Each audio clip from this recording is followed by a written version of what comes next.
বিশ্বনবী তিনিও সৃষ্টিকর্তায় বিশ্বাসী, মক্কার লোকেরা সকলেই কিন্তু সৃষ্টিকর্তায় বিশ্বাসী ছিল। আল্লাহ রসুলের সঙ্গে মক্কার লোকেদের বিশ্বাসের মিল ছিল, এটা আমরা অনেকে জানি না। আল্লাহর রসুলও জানতেন সৃষ্টিকর্তা একজন আছে, নবী বিশ্বাস করতেন, মক্কার লোকেরাও কিন্তু এটা বিশ্বাস করত। পার্থক্যটা কোন জায়গায়? পার্থক্য এই জায়গাতে, বিশ্বনবী তিনি বলতেন সৃষ্টিকর্তা যিনি, ইবাদত করতে হবে তারই, এর মাঝখানে কোনো ভায়া, মাঝখানে কোন রকম কোনো কেউ থাকবে না। আউযু বিল্লাহি মিনাশ শাইতানির রাজীম। বিসমিল্লাহির রাহমানির রাহিম। ইয়্যাকা না'বুদু ওয়া ইয়্যাকা নাস্তাঈন। প্রশংসা জ্ঞাপন করছি সেই আল্লাহ, যে আল্লাহ আমাদের সকলকে জামাতবদ্ধভাবে আসরের নামাজকে আদায় করার তৌফিক দিয়েছেন। সেই মাহবুবের দরগাহে শুকরিয়া জ্ঞাপন করে সকলে করছি আলহামদুলিল্লাহ।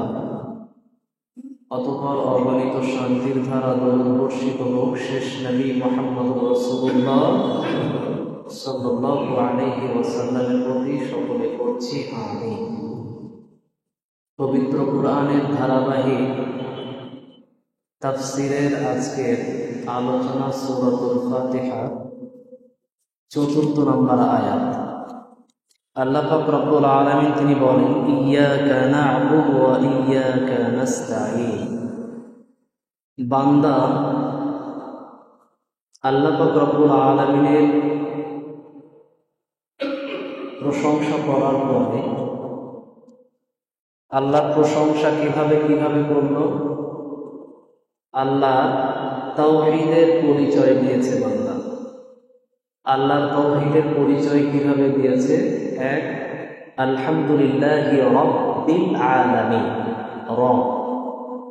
রবের পরিচয়ে মানুষ বান্দা বিশ্বাস করেছে যে আল্লাহ তুমি আমার রব। তাওহীদে রুবুবিয়্যাত যেটাকে বলা হয়, আল্লাহর সৃষ্টি, আল্লাহর পালন, আল্লাহর বিভিন্ন রকম সৃষ্টি জগৎটাকে তিনি যে পরিচালন করছেন, এগুলোর উপরে সম্পূর্ণ বিশ্বাস এবং ধারণা রাখা, মানুষ এটাতে বিশ্বাস করেছে। এরপর আল্লাহ বললেন আর রহমান, আর রহিম, মালিক, এই যে তিনটি শব্দ, রহমান, রহিম, মালিক, তিনটি শব্দই আল্লাহর সিফাতিবাচক নাম, অর্থাৎ আল্লাহর গুণবাচক নাম। আল্লাহ পাক রব্বুল আলামিন তিনি দয়ালু, তিনি মালিক, তিনি পরম করুণাময়, এগুলো আল্লাহর গুণবাচক বৈশিষ্ট্যবাচক নাম। তো আল্লাহর নামের উপরে যে বিশ্বাস করা, এটা আর একটা তাওহীদ আছে, তাওহীদ আসমা ওয়াস সিফাত। আল্লাহর নামের বৈশিষ্ট্য বা বিষয়, এগুলোতে আমি বিশ্বাস করছি। এরপরে ৩ নম্বরে আল্লাহ পাক রব্বুল আলামিন তিনি বললেন ইয়্যাকা না'বুদু ওয়া ইয়্যাকা নাস্তাঈন। এখানে আল্লাহ পাক রব্বুল আলামিন যেটা বলছেন তাওহীদ উলুহিয়্যাত।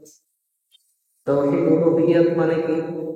তাওহীদ উলুহিয়্যাত ওটাই, আল্লাহ যে ইলাহ, আল্লাহ যে ইলাহ, আল্লাহ ছাড়া কাউকে আমরা ইবাদত করি না, আল্লাহর গোলামি ছাড়া আমরা কারো গোলামি করি না, আল্লাহর দাসত্ব ছাড়া আমরা কারো দাসত্ব করি না, এটাতে বিশ্বাস রাখা। আল্লাহ ছাড়া কাউকে আমরা ভয় করি না, এটাতে পূর্ণরূপে বিশ্বাস রাখা।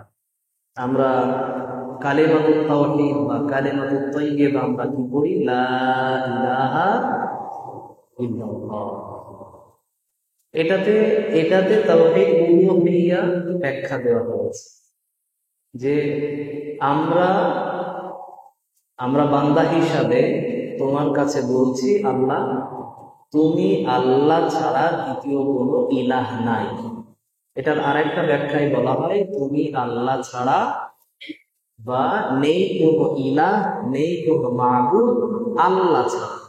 আল্লাহ রাসূল সাল্লাল্লাহু আলাইহি ওয়াসাল্লাম এই উলুহিয়্যাত শব্দের ব্যাখ্যা বোঝাতে গিয়ে বিশ্বনবী মক্কাতে কি হয়েছিলেন? মানুষের কাছ থেকে তিনি এক করে হয়ে গিয়েছিলেন। মানুষ তাকে বঞ্চিত করেছিল, সমাজ থেকে তাকে বয়কট করেছিল মক্কার লোকে। কেন? তার কারণ বিশ্বনবী তিনিও সৃষ্টিকর্তায় বিশ্বাসী, মক্কার লোকেরা সকলেই কিন্তু সৃষ্টিকর্তায় বিশ্বাসী ছিল। আল্লাহ রসুলের সঙ্গে মক্কার লোকেদের বিশ্বাসের মিল ছিল, এটা আমরা অনেকে জানি না। আল্লাহ রসুলও জানতেন সৃষ্টিকর্তা একজন আছে, নবী বিশ্বাস করতেন, মক্কার লোকেরাও কিন্তু এটা বিশ্বাস করত। পার্থক্যটা কোন জায়গায়? পার্থক্য এই জায়গাতে বিশ্বনবী তিনি বলতেন সৃষ্টিকর্তা যিনি, ইবাদত করতে হবে তারই, এর মাঝখানে কোনো ভায়া, মাঝখানে কোন রকম কোনো কেউ থাকবে না। তার মানে বর্তমান সময়ে আমরা যদি দেখতে পাই, আপনাদের এই যে ঘাট পার হওয়ার পরে ওদিকে কিছু আছে না, তো এই যে মাজার যে বলা হয়, মাজারে যাওয়া কোনো অসুবিধা নেই, মাজারে যাওয়া কোনো দোষের কাজ নয়, কবরে যাওয়া কোনো দোষের কাজ নয়। যেখানে কবর আছে ওই জায়গায় তো মাজার হবে, তাই না? কবর যদি না থাকে সেখানে যদি তারপরে যদি মাজার তৈরি করা হয়, ওটা মাজার সাজানো হয়েছে, এখানে কোনো কবর নেই। এরকম বহু মাজার আছে যেখানে কবর আছে, কবরস্থানে যাওয়া সুন্নাহ, এটা সাহাবায়ে কেরামের আমল। তার মানে কবর জিয়ারত করা কি সুন্নাহ? কবর জিয়ারতে সমস্যা নেই। সমস্যা কোন জায়গায়? এই কবরে গিয়ে আমি বলছি পীরের ওসিলা দিয়ে কি করব? চাইবো কোরআনের কাছে, চাইবো সৃষ্টিকর্তার কাছে। এই যে ওসিলা, মাঝখানে যে একজনের দ্বারাই চাওয়া হচ্ছে, এই মাঝখানে একজনকে রেখে সৃষ্টিকর্তার কাছে চাওয়াটাই বিশ্বনবীর সঙ্গে মক্কার লোকেদের সঙ্গে পার্থক্য হয়ে গেল। এই জায়গায় মত আদর্শের অমিল হয়ে গেল। তখন বিশ্বনবী ভয় করেন, মুহাম্মদকে তাড়াও, মুহাম্মদকে জবাই করো, মুহাম্মাদের মুখে থুতু মারো, নাউজুবিল্লাহ, তাকে গালি দাও, তাকে নির্বংশ করো, কত কি। এমনকি তার মুখে ছুঁড়ে পাথর মারা হয়েছে, সেই পাথর বিশ্বনবীর হাতে লেগেছে, ব্যথা পেয়েছেন। সে সময় নবীকে ঘোষণা দেওয়া হচ্ছে, তাব্বাল্লাকা ইয়া মুহাম্মদ, মুহাম্মদ তোর হাত নিপাত যাক, তোর হাতটা পড়ে যাক, নাউজুবিল্লাহ। এইরকম বাক্য যখন বলছে, আল্লাহ সহ্য করেন। আল্লাহ তখন বললেন, তাব্বাত ইয়াদা আবি লাহাব, আবু লাহাব, আমার নবীকে তো বলিস তুই ধ্বংস হ, তোর হাত ধ্বংস হোক, তোর মান ধ্বংস হোক, তোর স্ত্রী ধ্বংস হোক, তোর সম্পদ পুরোটাই পৃথিবীর জায়গা থেকে, পৃথিবীর জমিন থেকে আমি আল্লাহ নিশ্চিহ্ন করে দেবো, এবং এমন করে দেব তোর ঘর হবে আগামীর প্রজন্মের জন্য পায়খানা। একে এতটা অভিশপ্ত বানিয়ে দিলেন। আমি আপনাকে বলছি, বিশ্বনবীর ওই সময়ের দাওয়াত ছিল কি? লা ইলাহা ইল্লাল্লাহ। এটার কারণে সমাজ থেকে বয়কট, পাথর খাওয়া, নির্বংশ বলা, এতিম বলা, অনাথ বলা, কত কি গালি দিয়েছিল তাদের ভাষা। কিন্তু আল্লাহ পাক রব্বুল আলামিন একটাকেও তিনি প্রশ্রয় দেননি, প্রত্যেকটা প্রতিবাদ করেছেন, প্রত্যেকটাকে আল্লাহ পাক রব্বুল আলামিন তিনি প্রতিহত করেছেন, নবীকে বাঁচিয়েছেন। তবে প্রত্যেকটা বিষয় ছিল নবীকে পরীক্ষা করার বিষয়। এখানে আল্লাহ বললেন, ইয়াকা না'বুদু, আমরা তোমারই ইবাদত করি, অন্য কারো ইবাদত করি না। এই শব্দের ভিতর আল্লাহ পাক রব্বুল আলামিন আমাদেরকে জানিয়েছেন, ওমা খালাকতুল জিন্না ওয়াল ইনসা ইল্লা লিয়াবুদুন, আমি আল্লাহ মানুষকেও সৃষ্টি করেছি, জিনকেও সৃষ্টি করেছি, ফেরেশতাকেও সৃষ্টি করেছি, তবে সকলকে সৃষ্টি করার একটা উদ্দেশ্য, তারা যাতে আমার ইবাদত করে। আমরাও সেটাই সাক্ষ্য দিচ্ছি যে আল্লাহ আমরা তোমারই ইবাদত করি। যেখানে নিজের পরিচয় দেওয়া হচ্ছে, আমার পরিচয়টা যদি আমি ঠিকভাবে না দিতে পারি না, যে কোনো জায়গাতে আমি যদি আমার ইন্ট্রোডাকশন, যেটা আমি আমার যেটা পরিচয় যখন কোনো জায়গাতে প্রকাশ করব, এটা যদি সুন্দর গুছাও সম্পূর্ণ গচ্ছিত ভাবে যদি না থাকে, মানুষ আমাকে নেবে না, মানুষ আমাকে শুনবে না, আমার কথাও গ্রহণ করবে না। তো নিজেকে উপস্থাপন করার জন্য আল্লাহ বললেন, তোরা আমার প্রশংসা করলি কি কি? আলহামদুলিল্লাহি রাব্বিল আলামিন আর রহমানির রহিম মালিকি ইয়াউমিদ্দিন। তিনটি আয়াত আল্লাহ প্রশংসা করলেন। 4 নাম্বার আয়াতে আল্লাহ বললেন, বান্দা তুমি নিজের পরিচয় দে। তখন আমরা বান্দা হিসাবে পরিচয় দিচ্ছি, আল্লাহ আমরা তোমারই ইবাদত করি এবং তোমার কাছেই সাহায্য প্রার্থনা করি। এই যে আল্লাহর আমরা প্রশংসা করেছি, আল্লাহর প্রশংসা করার পরে আবার আল্লাহর কাছেই সাহায্য প্রার্থনা করছি। এই যে সাহায্য প্রার্থনা নিয়ে, এটা নিয়ে যুগে যুগে মানুষ এটা নিয়ে ধর্ম ব্যবসা করেছে। এই আমরা যে আল্লাহরই ইবাদত করি আর আল্লাহর কাছেই যে সাহায্য প্রার্থনা করি, এটার আল্লাহ বহু প্রমাণ দিয়েছেন। আস্তাঈনু বিস-সাবরি ওয়াস-সালাহ, তারপরে ইয়া আইয়ুহাল্লাযীনা আমানু ইসতাঈনু বিস-সাবরি ওয়াস-সালাহ। এই যে আয়াতগুলোতে আল্লাহ পাক রব্বুল আলামিন তিনি বললেন, তোমরা আমার কাছেই যাও। আবার আমরাও বলছি কি আল্লাহ তোমারই ইবাদত করি এবং তোমার কাছেই সাহায্য প্রার্থনা করি। আল্লাহ চাইতে বলছেন নিজে নিজে ডাইরেক্ট রবের কাছে, আর আমরা বলছি না পীর ছাড়া দোয়া যাবে না, আমরা বলছি না হুজুর ছাড়া দোয়া পৌঁছবে না, আমরা বলছি কারণ যুক্তিও দিয়েছি 3 তলায় যদি উঠতে হয় তাহলে কি দিয়ে উঠতে হবে? সিঁড়ি দিয়ে উঠতে হবে।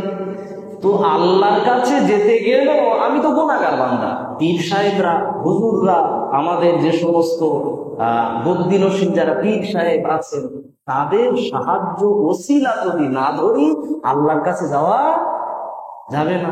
অথচ আল্লাহ নিজে কোরআনে বলছেন, কুদরুনি, বান্দা আমার কাছে চা, আস্তাগফির লাকুম, আমি কবুল করবই। আর কত গ্যারান্টি লাগবে? এরপরেও মানুষ বলে, এরপরেও আমার মুসলমান জাতি, আমার মুসলমান ভাইরাই বলে না, তারপরও পীর ছাড়া যাওয়া আল্লাহর কাছে। আস্তাগফিরুল্লাহ। আল্লাহ আমাদের সকলকে বোঝার তৌফিক দান করি। আমি আপনাকে বোঝাতে চাচ্ছি, এছাড়াও অন্য ধর্মের ভিতরে আপনি দেখেন, আপনি ঈসা আলাইহিস সালাতু ওয়াস সালামের যারা অনুসারী, যাদেরকে বলা হয় মানে খ্রিস্টান বা নাসারা, যাদেরকে আমরা বলছি, এই পরিচিত লোকরাও কি করে? সরাসরি আল্লাহর কাছে চায় না। এরা চাই কার কাছে? যিশু, জোসেফ বা যিশু খ্রিস্ট, এর কাছে তারা চায়। যদি আপনি চলে যান আমাদের হিন্দু ভাইদের কাছে, তারা চাই কার কাছে? প্রতিমার কাছে। দুর্গা, লক্ষ্মী, তারপরে সরস্বতী, কালী, যেটাই বলে ইত্যাদি ইত্যাদি। তারা চাইছে সরাসরি সৃষ্টিকর্তার কাছে না, তারা চাইছে ওসিলা, মাঝখানে একজনকে আয়া তৈরি করে। এটা আসলে কি এর ইতিহাস নাই? জি আছে। নবী ইব্রাহিম আলাইহিস সালাতু ওয়াস সালাম যখন মৃত্যুবরণ করলেন, তার সন্তান ইসহাক আলাইহিস সালাম যখন মৃত্যুবরণ করলেন, তার সন্তান ইয়াকুব আলাইহিস সালাতু ওয়াস সালাম যখন মৃত্যুবরণ করলেন, তার সন্তান কে? নবী ইউসুফ আলাইহিস সালাতু ওয়াস সালাম যখন মৃত্যুবরণ করলেন, তখন তারা কি করলো? না, আল্লাহকে তো সরাসরি তো এখন তো পাওয়া যাবে না, কারণ তখন তো নবী ছিল, এখন তো নবী নেই। এখন আমাদের কি করতে হবে? তাহলে ওই সমস্ত ভাবলোকদের মূর্তি তৈরি করতে হবে। মূর্তি তৈরি করে ওদেরকে সামনে রেখে যদি আমরা উপরওয়ালার কাছে কিছু চাই, তাহলে উপরওয়ালা খুশি হবে। খুশি হলেই আমাদেরকে কি যে দেখেন, নবীদের অনুপস্থিতিতে মানুষ শিরক করেছে, অথচ আল্লাহ বলছেন কার ইবাদত করতে হবে? মাঝখানে কারো ইবাদত নয়, সরাসরি আল্লাহরই ইবাদত করতে হবে, অন্য কারো করা যাবে না। আবার আপনি যদি মনে করেন না নবীদের অনুপস্থিতি তো মানুষ তো শিরক করেছে, মানুষ তো আল্লাহর ইবাদতকে মাঝখানে অন্য কাউকে ইবাদত করেছে, তো আপনি যদি দেখেন ইতিহাস লক্ষ্য করেন, নবীদের উপস্থিতিতেই মানুষ শিরক করেছে। নমুনা আপনি দেখবেন, নবী মূসা আলাইহিস সালাতু ওয়াস সালাম তিনি যখন 40 দিন ইবাদত করার জন্য যখন কোথায় গিয়েছিলেন? তুর পাহাড়ে গিয়েছিলেন। তখন উনি নিজের পরিবার, বংশ, বানু ইসরাঈলদের কাছে রেখে গিয়েছিলেন একজন নবী, ওনার ভাইয়ের নাম কি? হারুন আলাইহিস সালাম। তো হারুনকে বংশের ভিতরে, পরিবারের ভিতরে, বংশের লোকেদের কাছে রেখে গেছেন, কিন্তু তারপরেও এই বংশের লোকেরা আবার কি করলো, বললো আমি অমুক জায়গাতে দেখেছি জিব্রাইল আলাইহিস সালাতু ওয়াস সালামের পায়ের ছাপ, ওই বরকতপূর্ণ মাটি, ওই মাটি দিয়ে একটা বাছুর তৈরি করা হবে, ওই বাছুরকে আবার এরা পুজো করতে শুরু করলো। মানে এটার ওসিলা করে আল্লাহর কাছে যেতে হবে। এই যে ওসিলা, এটা নবীর জীবন দশায়। নবী মুসা ফিরেছে বলে বললি কি রে, ডাইরেক্ট নিজের ভাইকে এসে জিজ্ঞাসা করছে, এই হারুন তোর তো আমি বাড়ি উঠে গিয়েছি, কি করবি, কি হচ্ছে? দাড়ি ধরে টান মেরে চর মারতে গেলে। এটা কি করেছেন? ঠান্ডা নবী, ঠান্ডা নবী না গরম নবী? নবী মুসা বাতিলের সঙ্গে কখনো আপোষ করতেন না। তো এটাকে বলা হয় বনী ইসরাঈলদের জন্য আপোষহীন একজন আল্লাহর বান্দা, একজন আল্লাহর প্রেরিত নবী, তার নাম মুসা। আর নবী মুহাম্মাদের উম্মতের ভিতরে একজন আল্লাহর খাস বান্দা, তার নাম ওমর। ওমর এবং নবী মুসা, এই দুইজনকে বলা হয় আল্লাহর কাছে অনেকটা একটা মনোভূত বান্দা। তো নবী মুসা আলাইহিস সালাম তিনি আপোষ করেননি, তিনি আবার এসে কি করলেন, ওই বাছুরকে ভেঙে গুঁড়িয়ে দিয়েছে।